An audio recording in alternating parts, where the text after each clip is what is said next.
Hey folks, this is Kalani. I want to give you a quick crafting 101 for your trade skills. So this is pretty much every trade skill except mining, survivalist and relic hunter. So all the others, I'll be using Weaponsmith as a guide, a little template. Obviously all the others may vary slightly, but it should be more or less the same thing. So first things first, how do we craft? Obviously after picking up the trade skill, you find yourself a crafting station. Now this is going to be your best friend because you can't craft without it. Go ahead and right click, press F, or you can press K. What you need to do here is look at your schematics panel. Now you'll have your trade skill and then it'll break it down into the different types of gear that you can create, different types of add-ons, potions, you know, depending on what trade skill you're using. So this breaks it down into weapons for me. We can happily click on one of them and you can see you need a certain amount of materials. It obviously gives you a nice list of what you need.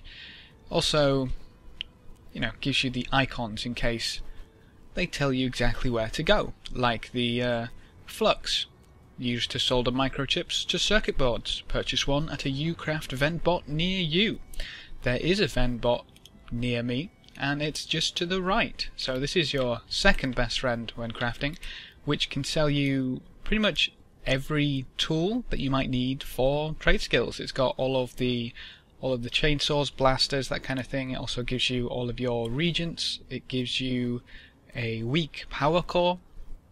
So if you don't have any power cores, you can purchase one from the vendbot to allow you to craft. It's going to be a weaker weapon, but at least you get the crafting experience. So that's all good and dandy. Anything else? You're looking at a gatherer. So for a weaponsmith, I use metals, meaning I'm going to be using ores, so I'm looking to a miner. Obviously, if you want to be nice and self-reliant, you can take mining and weaponsmithing. You can take relic hunting and technologist. You can take survivalist and outfitter, just to match them up and not have to worry about needing anything from anyone else. So when you've got all your materials, you can load schematic and then you start craft. So at the lower levels this chip will be default and it will be randomized.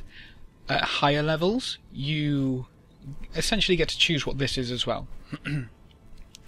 So one thing worth noting is that after you press craft you've just used materials, and if you back out from the crafting station and then we go back to the crafting station, you need to either resume it or abandon the materials. So as soon as you press craft you lose the iron and you lose the regent.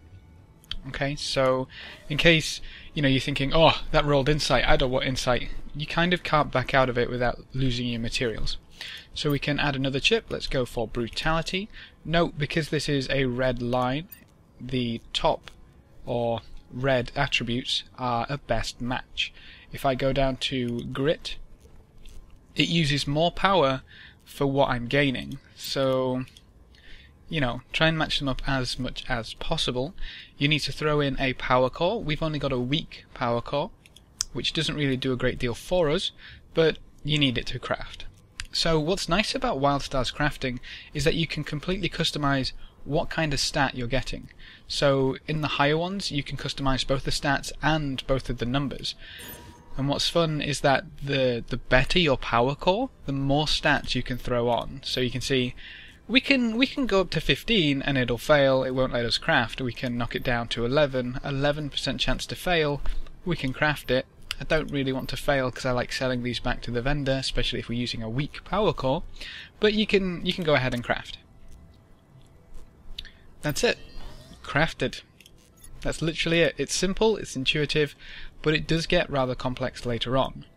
Now, when you come to your trade skills, you may think, well, how can I craft other things? I don't have a great deal of recipes, and there's two ways to get recipes. The first way is in your tech tree. In your tech tree, you can go ahead and select your trade skill, Weaponsmith for me, and then you've got a tree which you can work your way down. Now, this is really nice. I really love how this is done. So on the left hand side here we've got Novice Forging Tech. This basically is it's progressive, and I crafted 3 melee serviceable steel melee weapons. said melee twice. But they're the initial recipe you get. So crafting the melee weapons lets you craft more weapons, and the weapons it gives you are better schematics. They're fine steel slicers. So the more you craft, the better your schematics get, the better you get at crafting the weapons, and it just continues and continues. So from serviceable steel to fine steel. Then we can play about with personalization and customization, whichever you want to kind of, So we can craft those fine steel swords specifically and get schematics for better swords, and then obviously we can do the same with claws, we can do the same with resonators, and we go down the list, and there's just so much to do here. It's fantastic. One note is that if one has a star next to it, this will give you a talent point, which you can spend in talents up at the top. So in Weaponsmith I have 1 talent of 4 to level 1, meaning if I get another 3 with no stars in, I can choose one of the level 1 perks, which is an experience gain, and charges of special ability chips cost 6% less. So you can happily work your way down this list as well and get some really nice just specializations for your trade skill. It's fantastic. It seems the more you craft, the better your crafts, and then the more you craft them, the better your crafts, and it just goes on and on. You can, I don't know, it's ridiculous. It seems really, really overbearing to begin with, but as you progress and as you get used to it and get into it, it really is intuitive and it all makes sense. But there's a tech tree for every single time you level up your trade skill. So I've got one for apprentice as well. And you keep going. And you keep going. It's ridiculous, but fantastic at the same time. I love it. It's brilliant.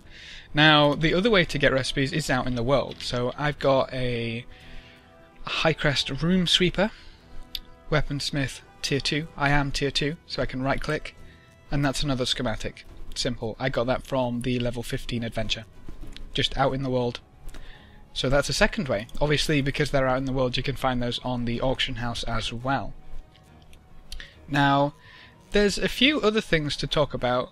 The main thing would be your crafting dailies and crafting quests. So, over at the crafting board, work order board, you can get quite a variety of quests for your trade skill. And basically what you do, you create specific weapons and then turn them into the people who need them.